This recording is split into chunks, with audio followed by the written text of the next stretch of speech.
Hello, family. You're welcome to the Value Class podcast with Dr Bidemi Emmanuel. And today we'll be talking about the simple word, the popular word, and the most used word called value. Value is one of the most used words in the business world, even in the contemporary language. And the basic meaning is just one word: virtue. It means virtue. Value means virtue. Now, it has been defined in many ways, but it means virtue. It means a substance, whether seen or unseen, that can be used as a means of exchange. That exactly is what value is. For proper definition, value can be defined as a transferable means of exchange. That is, a virtue that can be exchanged for a benefit. A substance that can be used as a means of exchange. A substance that can be exchanged for a benefit.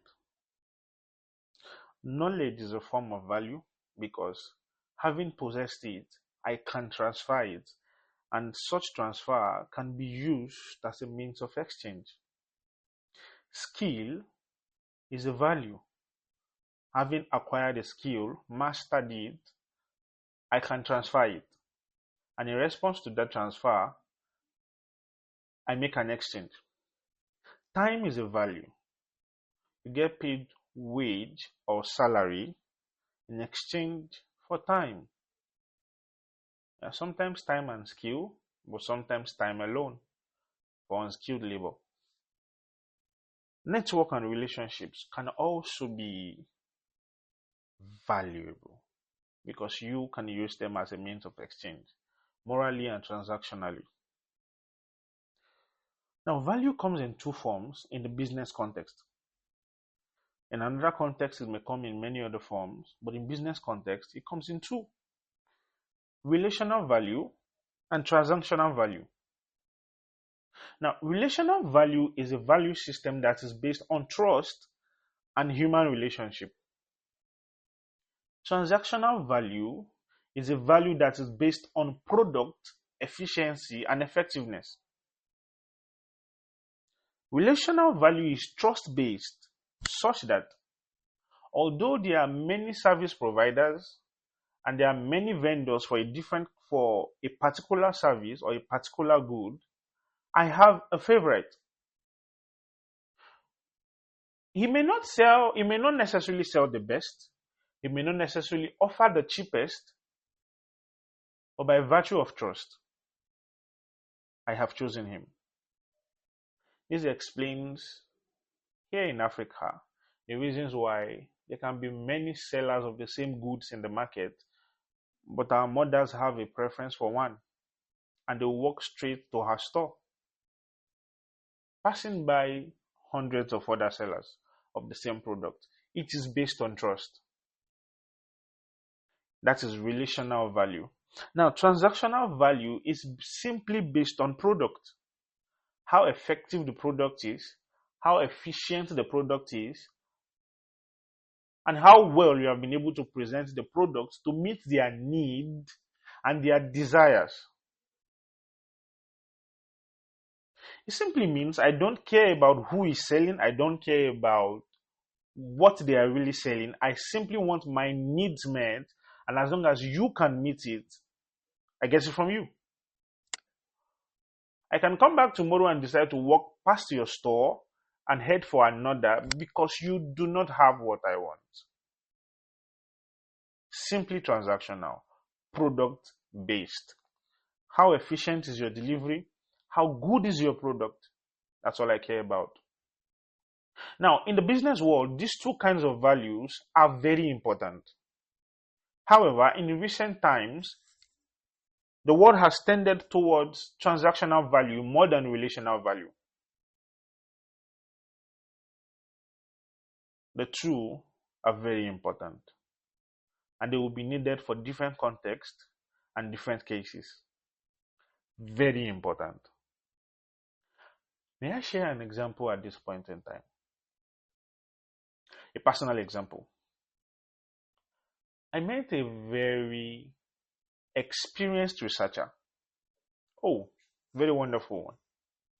He had spent millions on a certain research, and having spent so much, he has brought out a very brilliant report, scientifically written, well detailed. But he had one problem.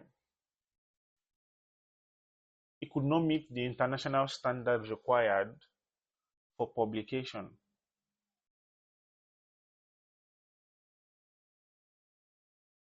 And having produced many world class scientific articles myself, one of his research partners recommended me to him.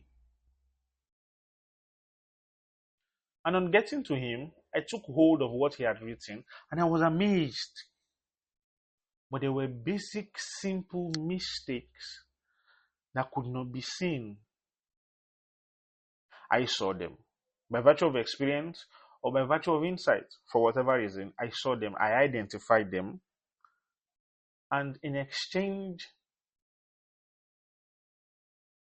for my insight and my skill, regardless of how much he had spent, I still made him spend much more to get my service.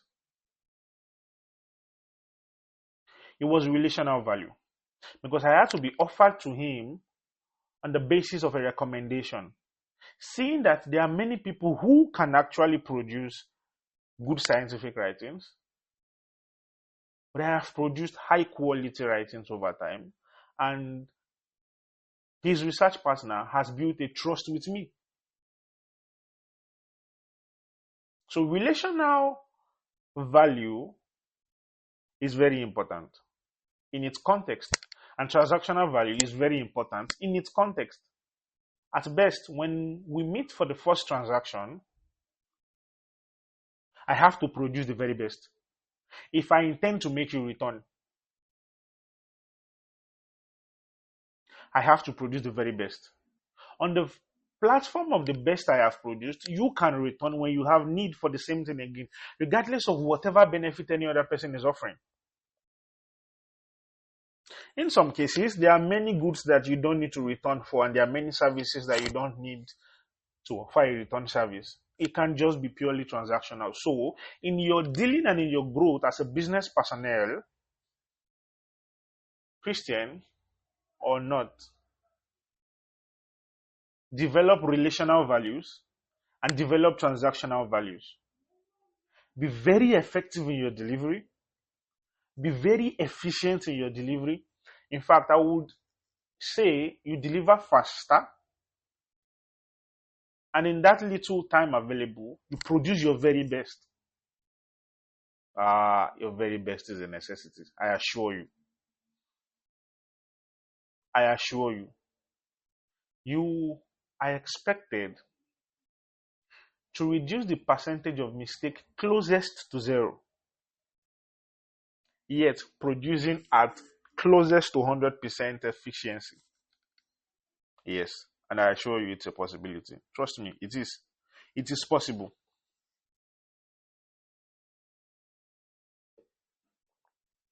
Everyone who has ever dared to believe,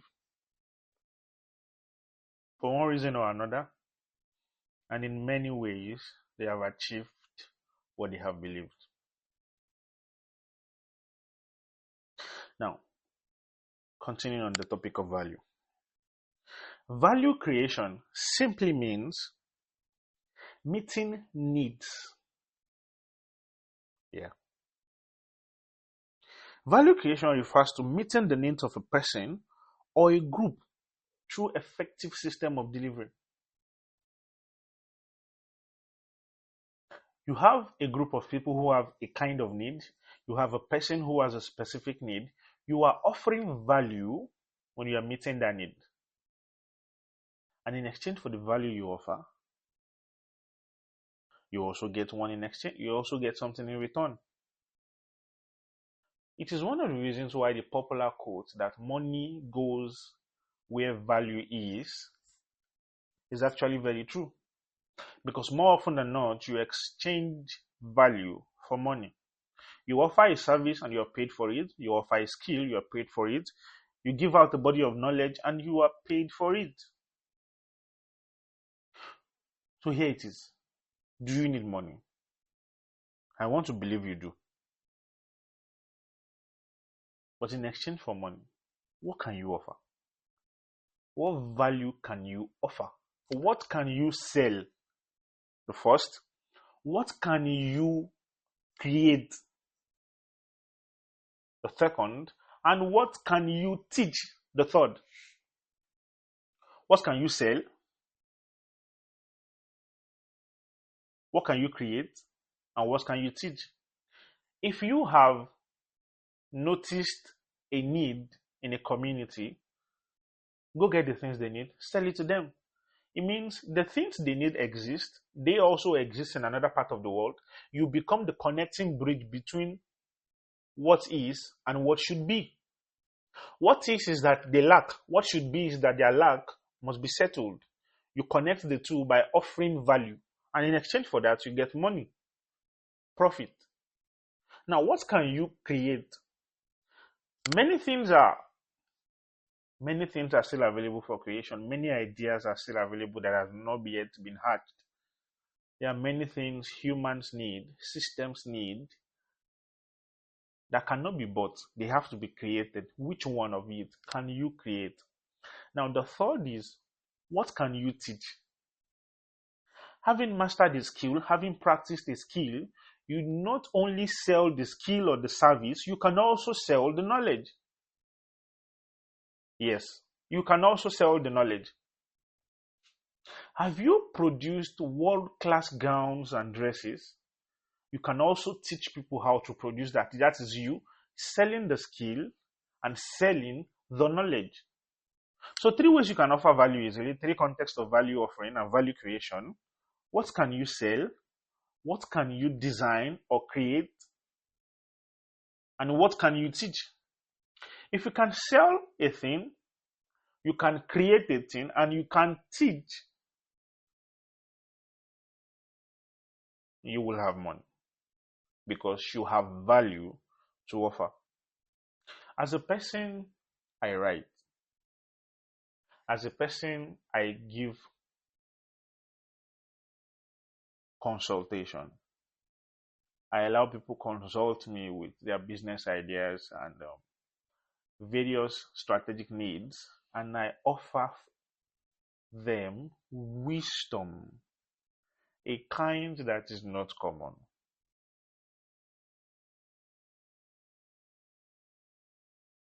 I sell my books. I write for people, and I teach people how to write. All of these makes up values that I have created and I can offer. So meditate on that and find the things that are peculiar to you. Fortunately, you may be the one looking down on it. It is valuable, very valuable. Oh yeah? So value is something you have as an advantage that can be exchanged to meet the needs of another or a multitude. You have it, you can give it. Once you offer it, you meet a need, and because you have a need, you exchange the value for your own need. Now, everyone has needs, and needs differ from wants. Yeah. Needs differ from want. That is basic economics here in Nigeria. But whether needs or want, there are certain needs that are generic, and some are person specific. Some needs, some desires, some pursuits. When you identify these things, whether for the general populace or for a specific person, you have only offered them value when you serve as a connecting bridge between a possibility and a reality. They want it, they desire it, but they cannot get it because they do not have the knowledge necessary, the skill necessary, and the time to even go for it. But you have it. You are offering value when you are meeting that and exchanging something for it. Right? So give them the advantage, give them the helping hand they need, and when you bring them what they want, you get to ask for what you want. This is called pricing.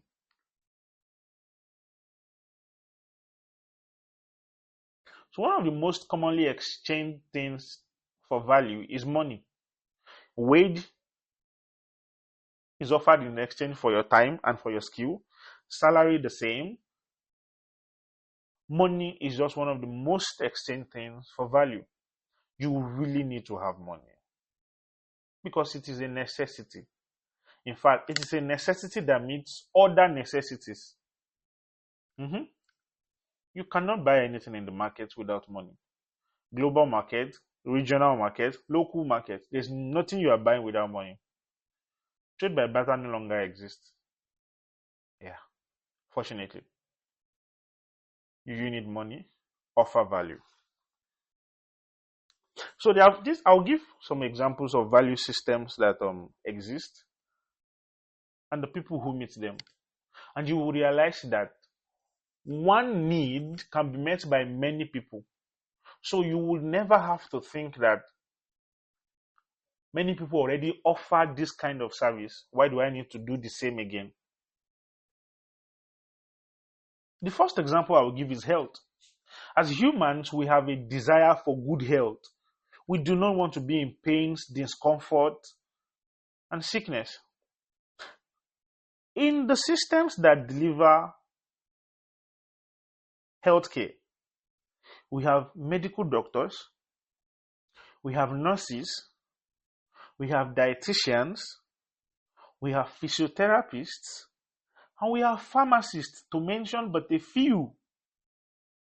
All of these, all of these professions, all of these people in the professions, they exist to meet one need: good health.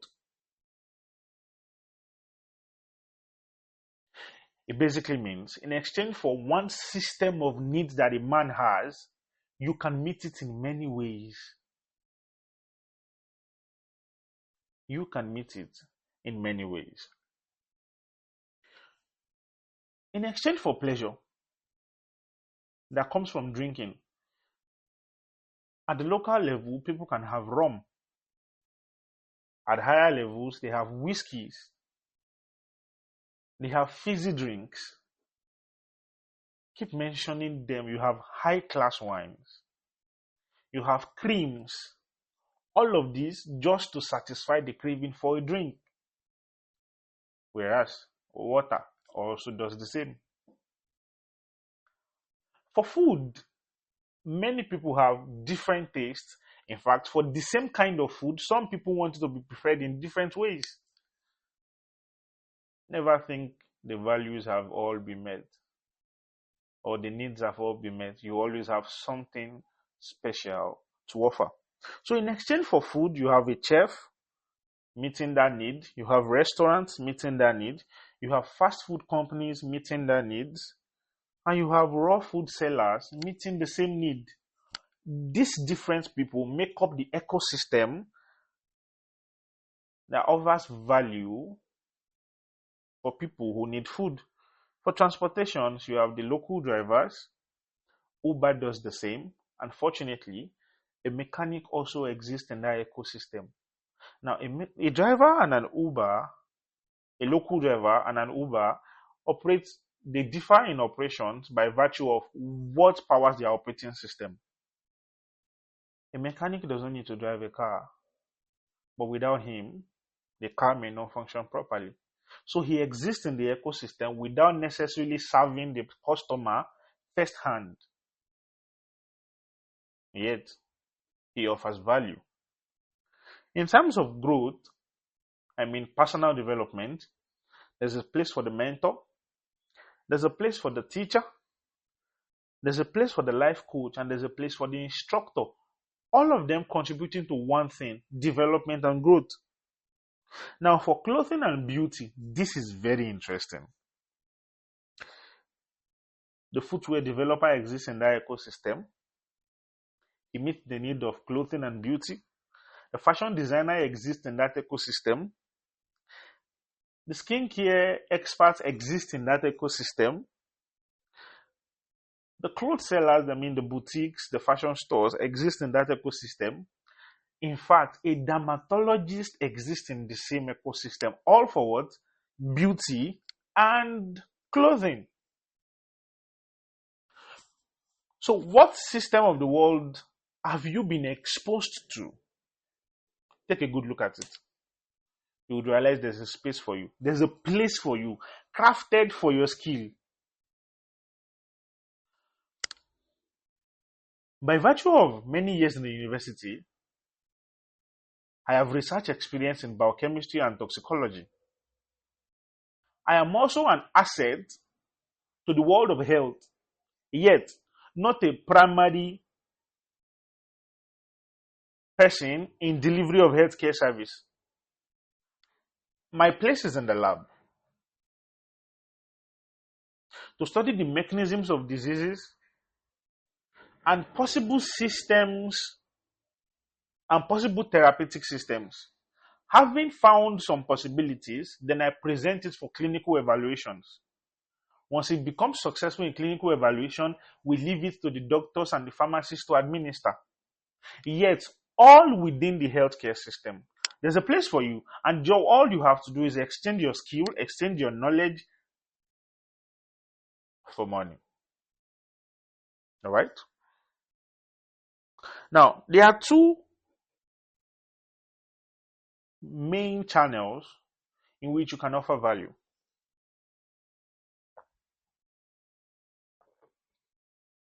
I mentioned earlier that there are two main kinds of value, the relational and the transactional. However, now I'm also mentioning another two kinds of value channels. And this is the systems in which you can administer what you have in exchange for what you need. The first is that you can identify a human necessity, just like I have listed in the last minute, and meet the need foundationally. Identify the system, meet the needs within them. Now, there are peculiarities to that, but foundationally, identify the need and meet it. Now, you can choose to meet the need like every other person does. The good side is you will find a place. The bad side is you will be just like everyone else. And you will be sharing from a limited number of opportunities. The good side is you will have a place. The bad side is you cannot control the sector. You are only offered a place to share amongst the limited resources available. Foundationally, you identify the need and you meet it. Like every other person, that should be your choice. Now, you simply become a part of the shared market. However, you can decide to meet the need and still be different from what already exists. That will be wise. You can decide to meet the need and differ from all who currently exist, or become a modification of more than one system that currently exists. Creativity is a necessity. Now, in trying to be different, you can create a new path. You can modify an existing path. You can create a hybrid of two existing models. Now, you can also create a new path and hybridize it with an existing model. Creativity has no limitation. Hence, your originality should be your advantage. Creativity has no limitation, and your originality should be your advantage. You can create a new path. You can modify an existing path. You can hybridize two existing paths and bring a new model out of a hybrid of two. You can create a new path and hybridize it with an existing one. You can create your world, fortunately for you. You can target a different market entirely, even within the large sector. It will make you have a control over a specific region, or it can even be a specific age bracket. Here's the deal. Let me use a fashion designer for an example. If you produce clothing and clothing designs for people over the age of 50, your audience is not necessarily limited, but you will not be able to attend to people under the age of 20 because they have another design and another kind of taste entirely. Now, there are some people who meet the need of the young and the old. There are some who have chosen to only meet the need of the old. And there are some who have chosen to only meet the need of the young. The advantage is that when you specify on one, you can advance and become better at it. However, it is also good to meet the two categories. So you can decide to meet an age bracket need and stick to that. It's your choice. It is because you want to have an advantage in the already large market. You can even decide to do what everybody does and do it faster. That is an advantage you are offering.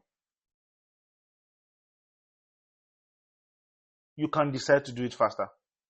You can decide to make it easier for people to access.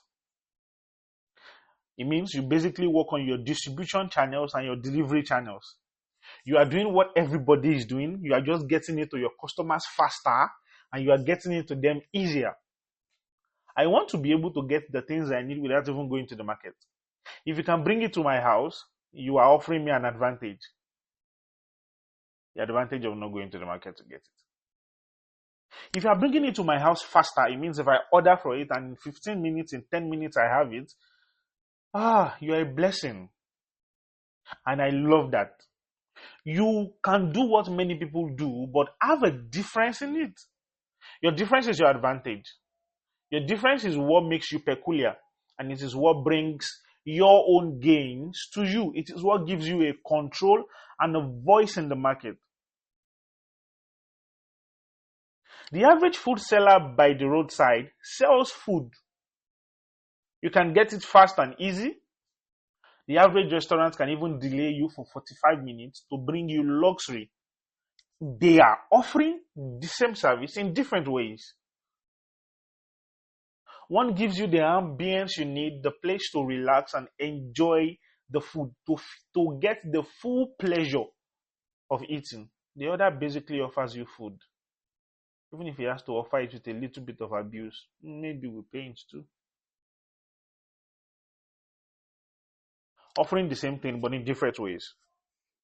You are allowed to be creative. Now, there are certain people who would only offer their service to a class of people.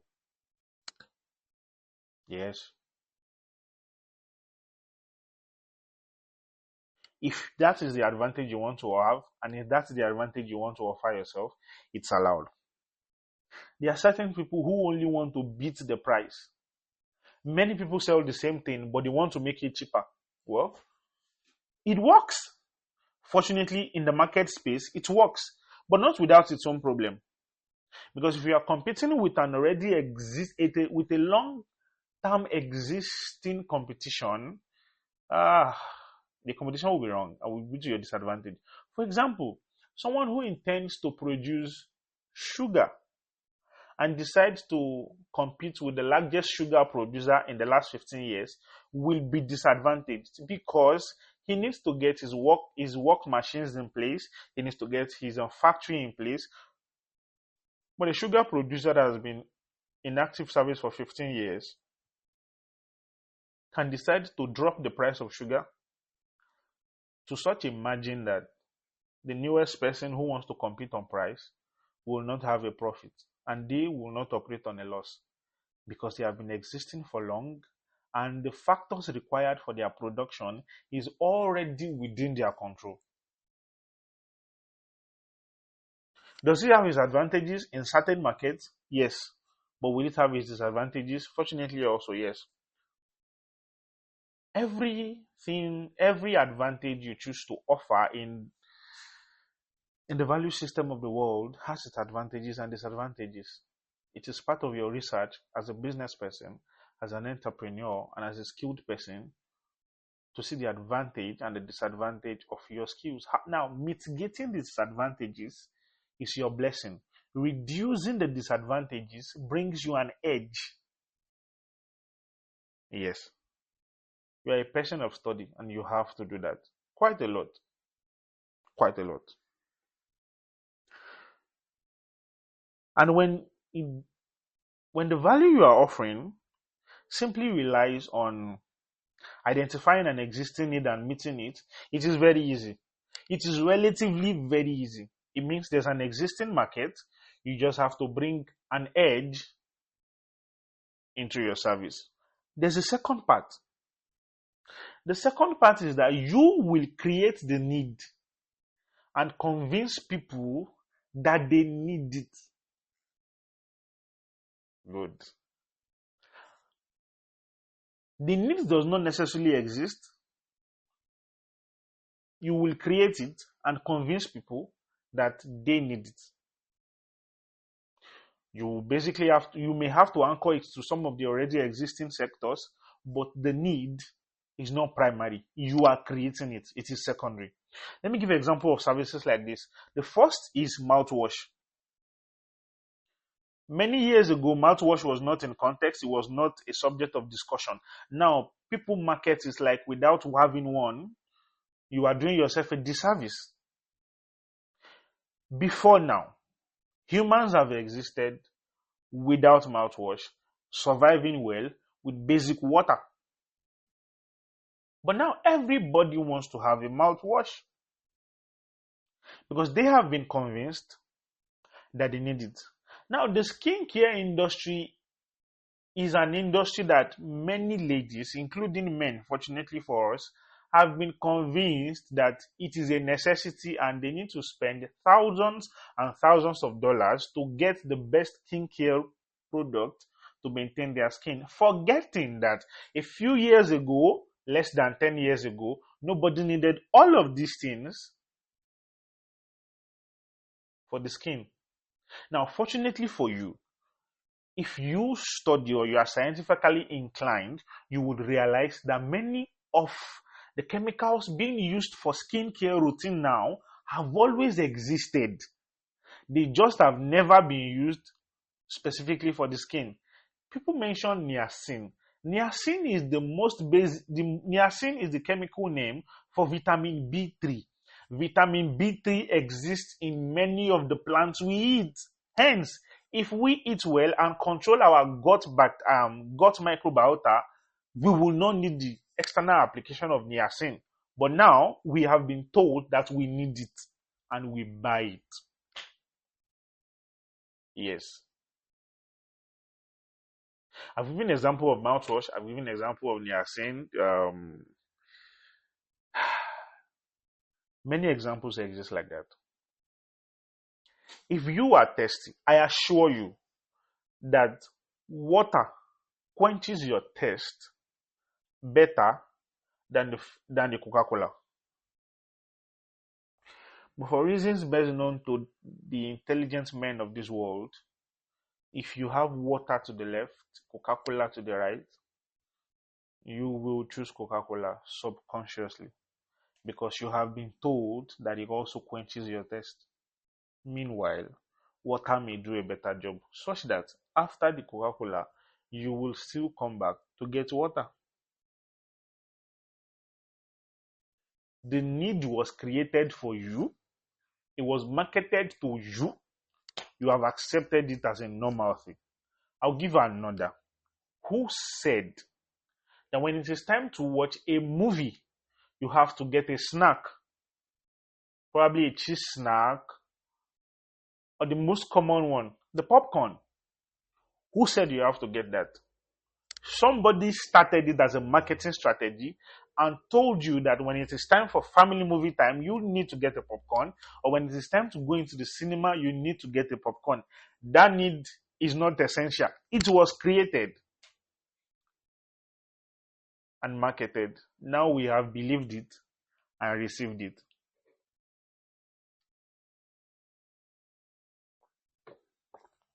Time will not allow me to mention many other examples, but I have mentioned a few. So, in the world of value creation, the very thing to be satisfied include needs, wants, and desires. There are existing ways of meeting them, but more can be created.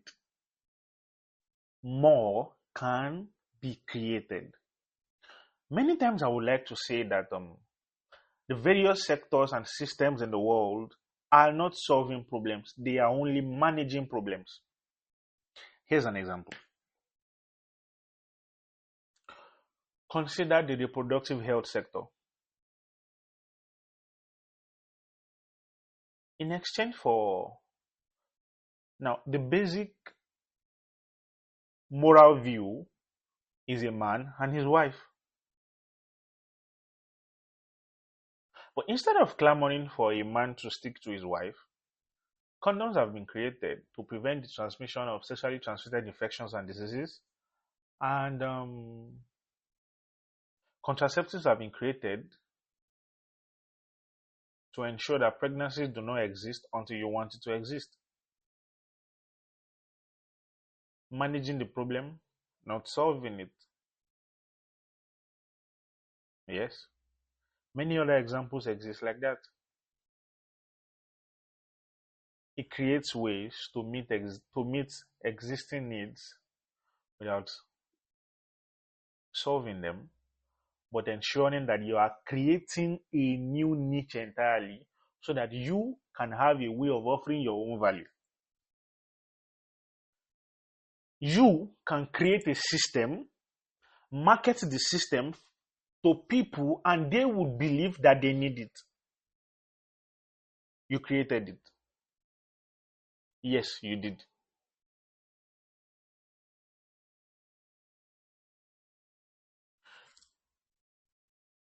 Earlier this year, 2024, in Nigeria, for reasons best known to whosoever started it, people started blending many things. Oh Lord Jesus. People blended many things that should not be blended. Because somebody was trying to market a blender, a high performance blender. It got to a point somebody wanted to blend a hard material and the blender broke. People blended the peel of yam, the peel of banana. As long as that thing can get into the blender, people blended it. Somebody created the need, marketed it, and everybody started buying it. Forgive me, but I won't mention names so that I won't offer a promotion for the innocent company. So, having said all of this, I am saying you can create a need and convince people that they need it, and they will accept that they need it, and they will anchor a very important part of their life on it. Nobody needs psychotic drugs. Nobody needs performance enhancing drugs. In fact, nobody needs sexually enhancing drugs. No one does. The effect of those things can basically be gotten from exercise. I am saying Viagra, exercise, do the same job. Exactly. That's exactly how it works. But the average pharmacy now has a catalog of sexual performance enhancing drugs. Somebody created that need, marketed it for many to believe. So there are couples who actually depend on that. Unfortunately.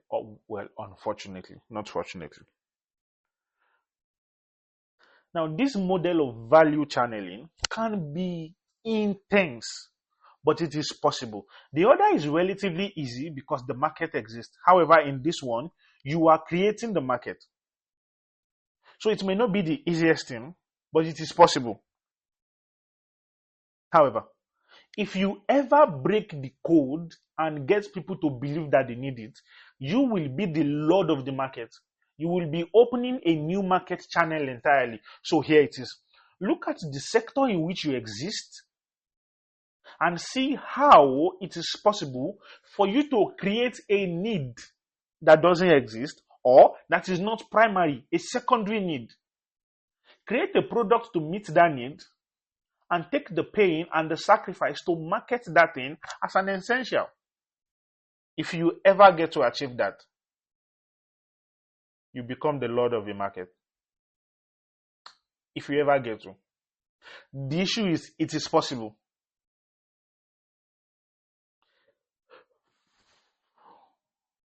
I want you to believe that cars running on premium motor spirit, often called petrol, run effectively well. Now, there are EVs, electric vehicles. People decided, okay, why not create cars that do not need a driver?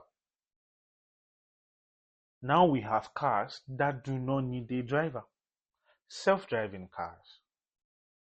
Guess what? The first person to perfect it will rule the market.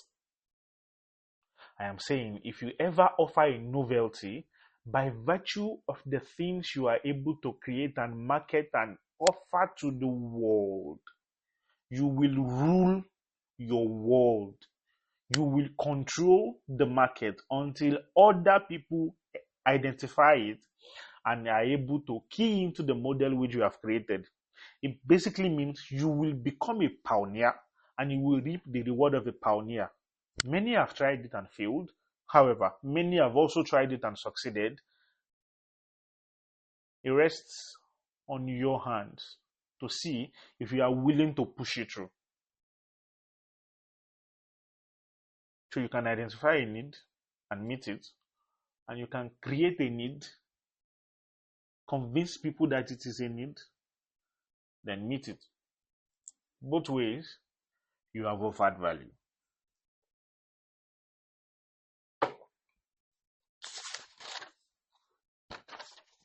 Taking it a step further. Now, having identified or created a problem to solve, life is good.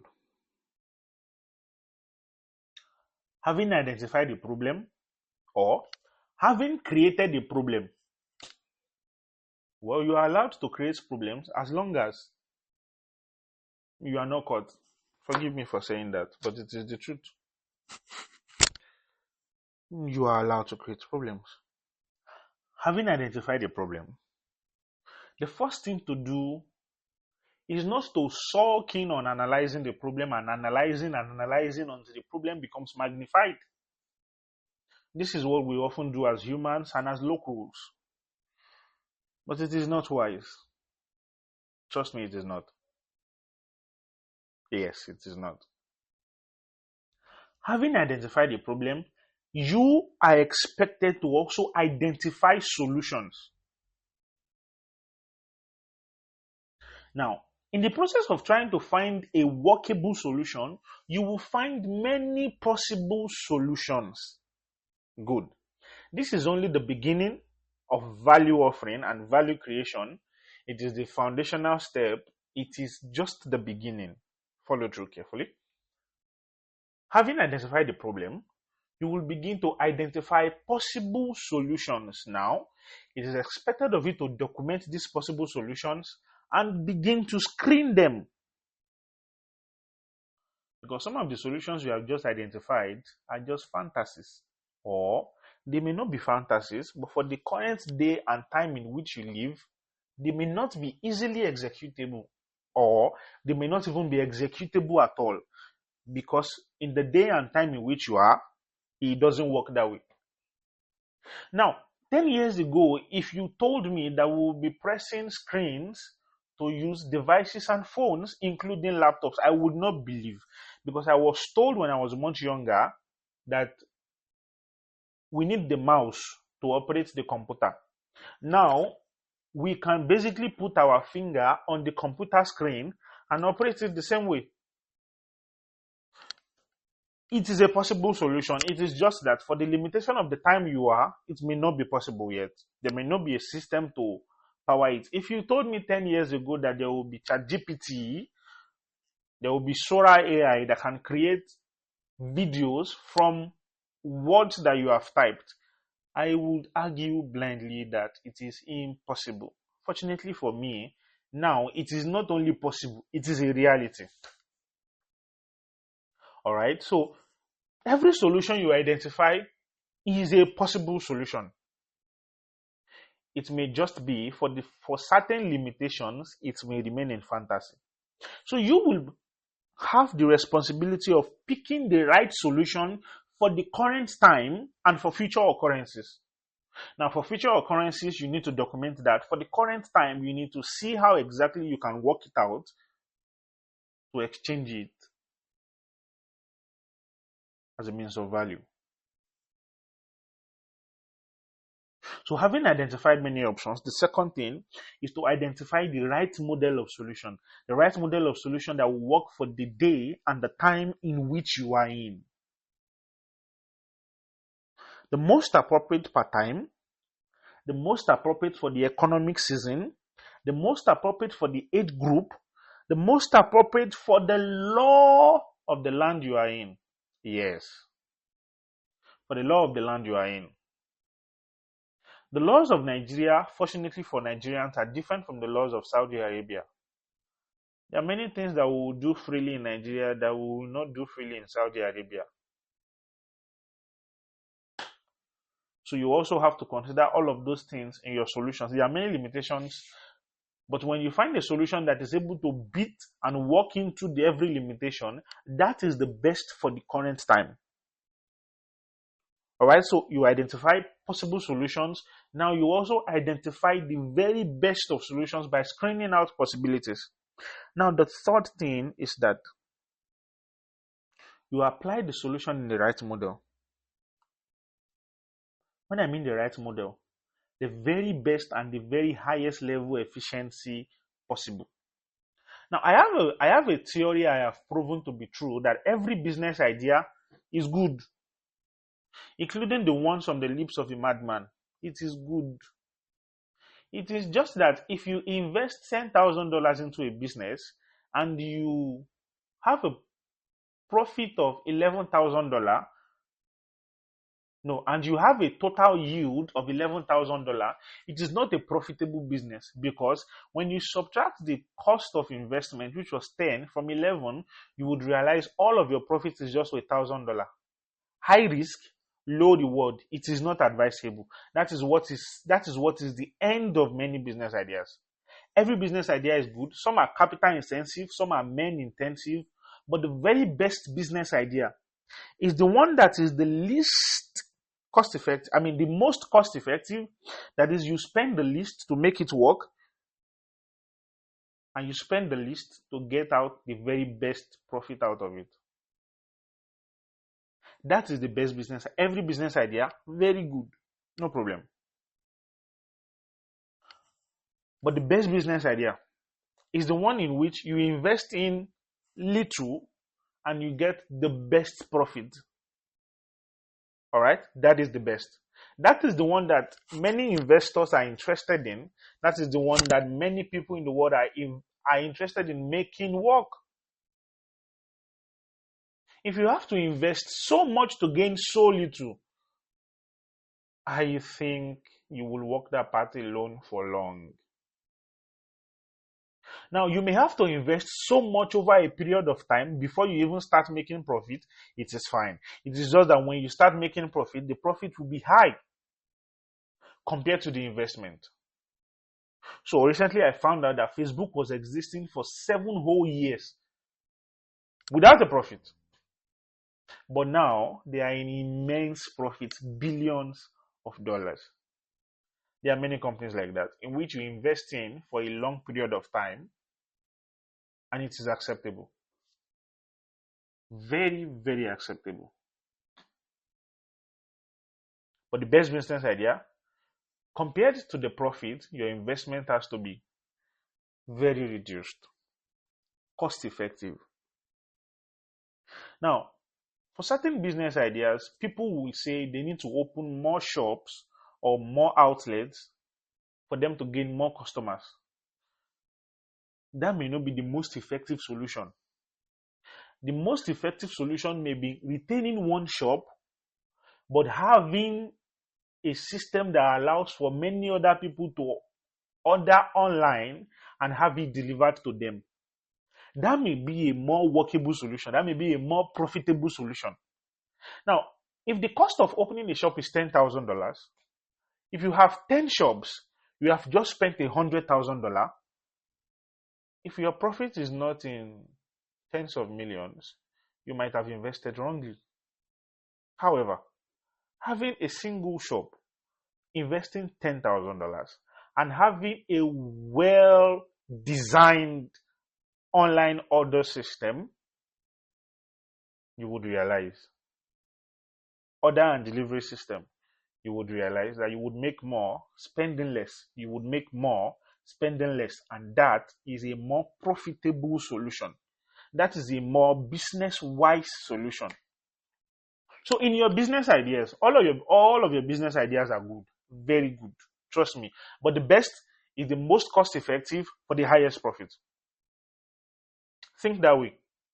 Screen your business ideas that way.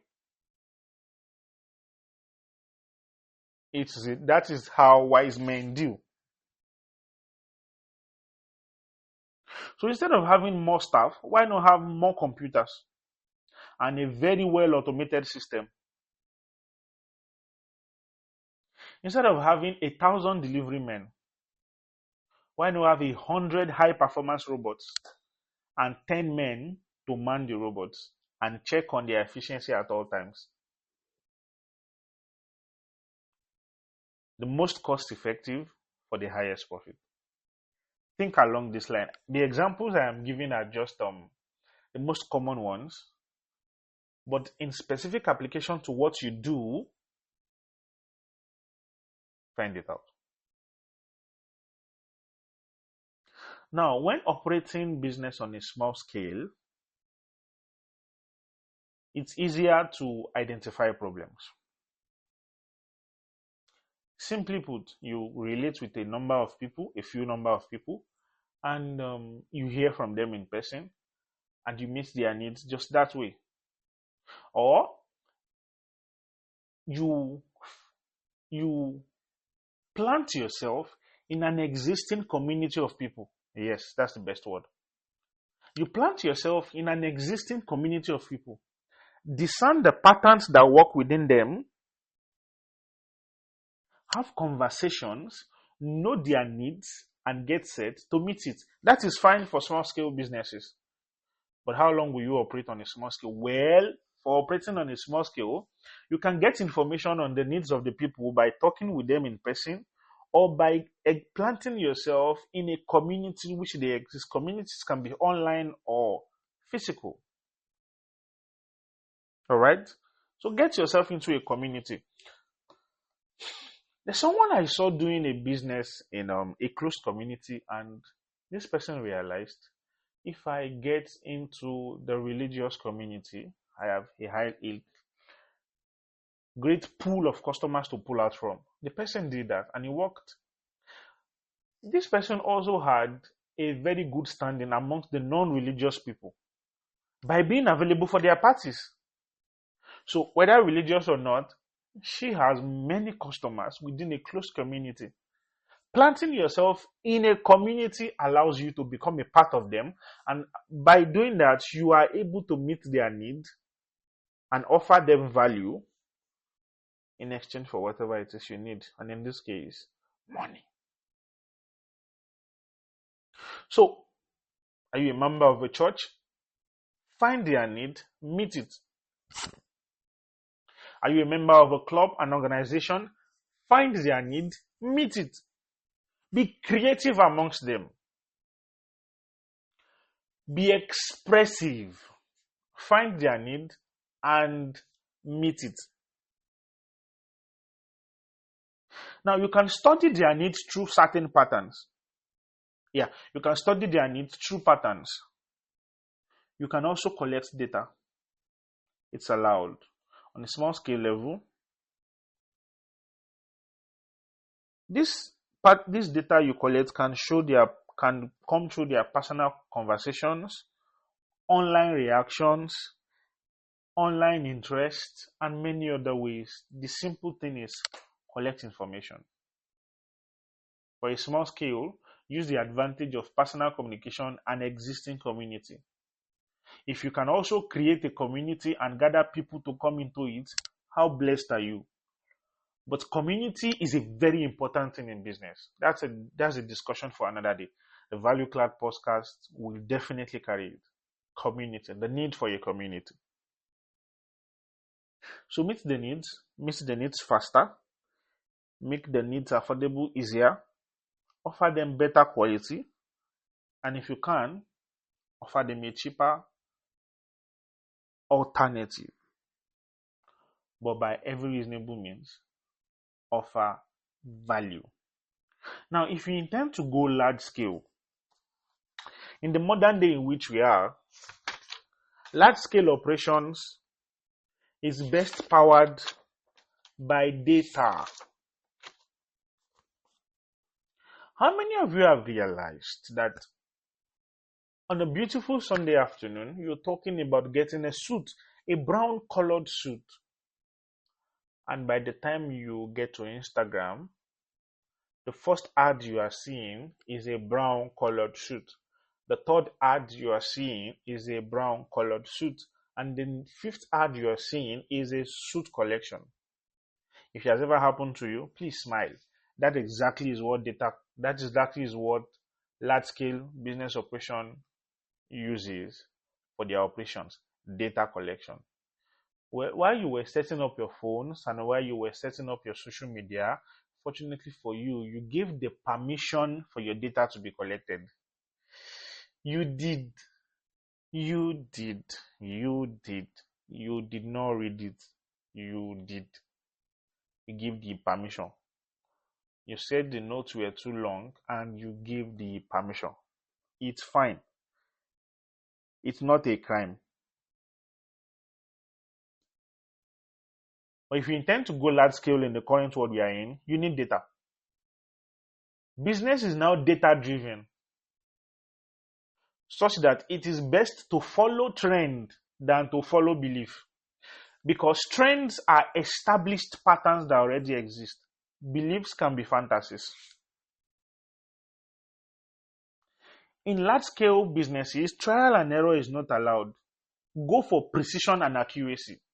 The best way to bring out precision and accuracy is by going for data.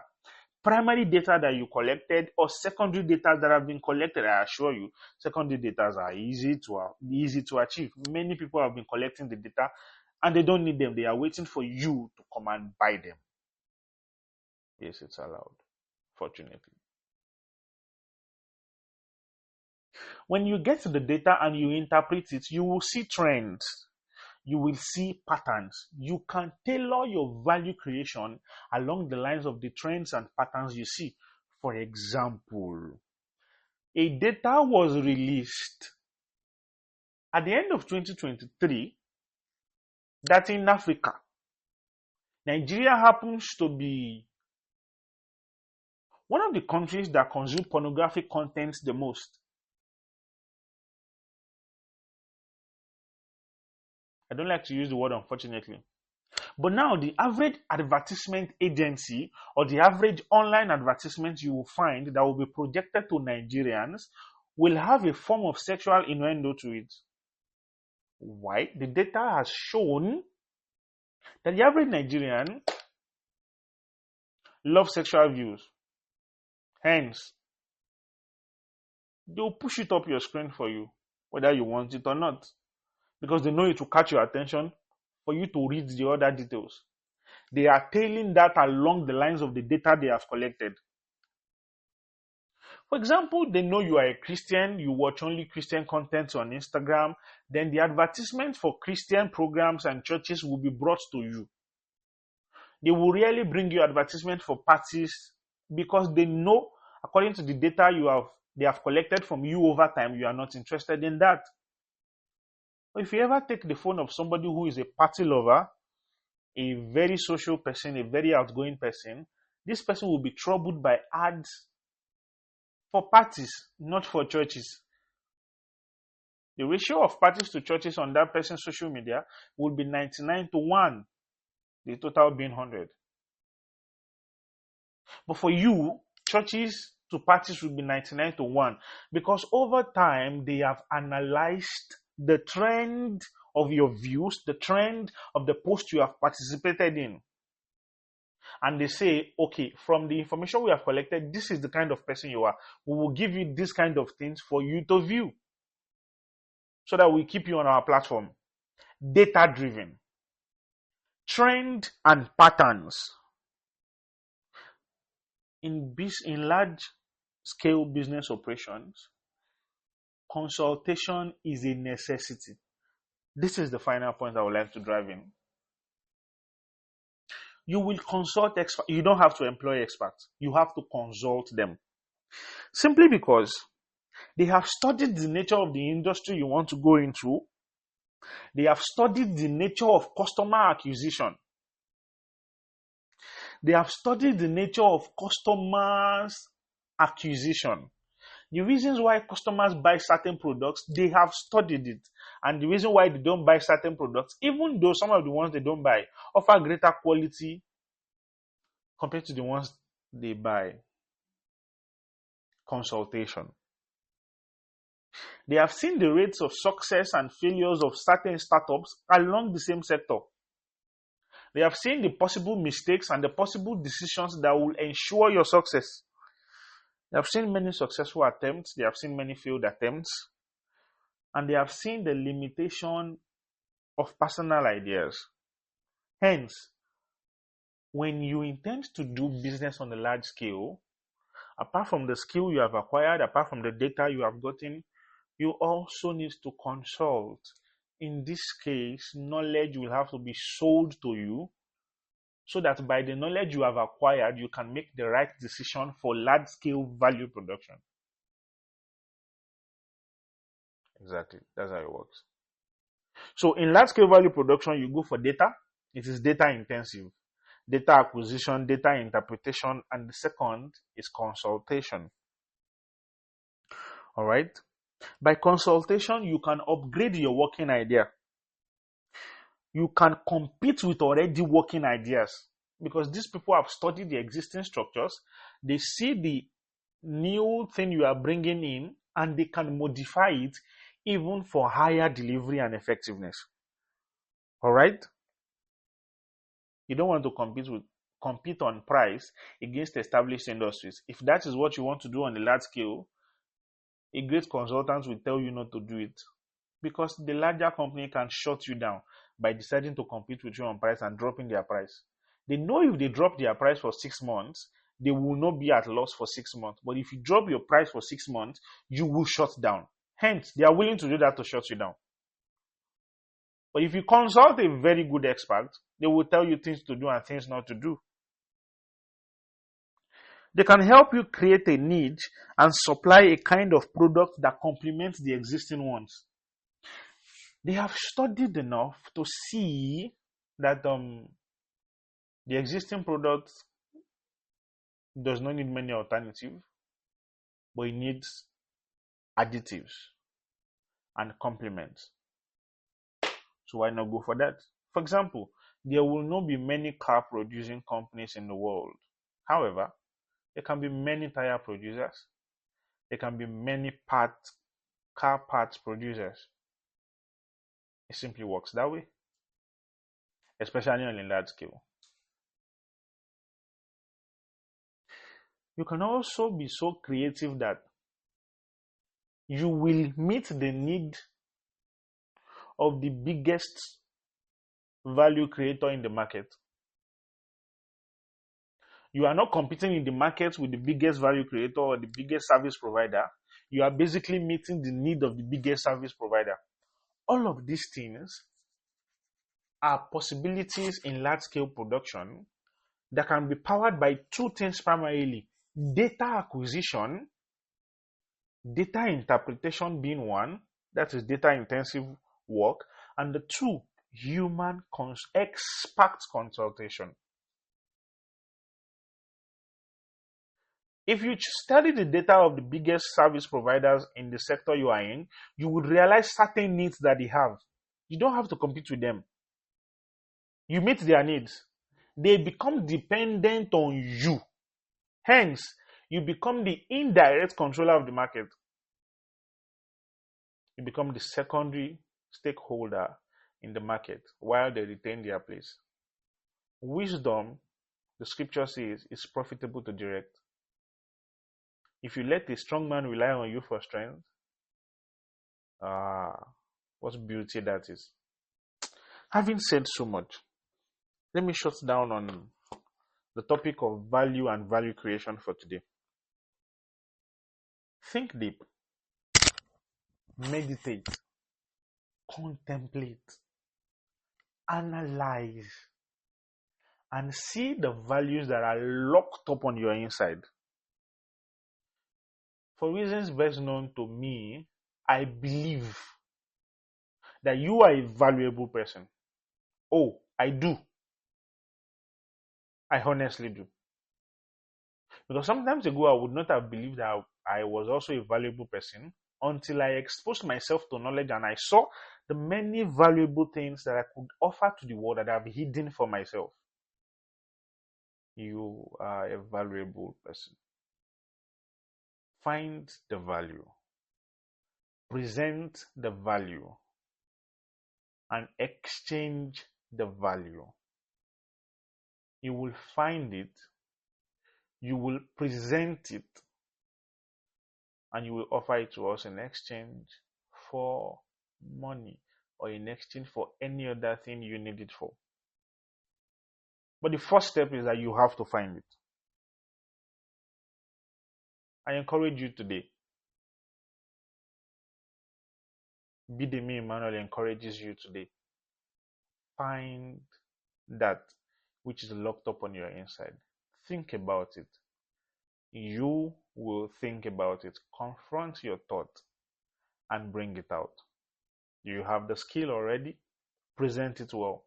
It is your responsibility to present what you are good at. If you cannot present it, you are only as good as how well you can produce, how well you can present what you have.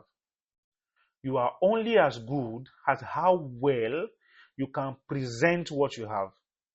If your skill is 9/10 and your presentation is 2/10, you are only as good as 2/10. Because we do not know how good you are if you cannot present it to us. So let your skill be 10/10. Let your presentation of your skill also be 10/10. Be that good. Be so good that your name can never be forgotten. It starts from taking the first step. Be bold. Create value. Be bold. Yeah, this is Dr. Bidemi Emmanuel signing out on the Value Class podcast today. Create value. We need you in the business world. Create value. Blessings.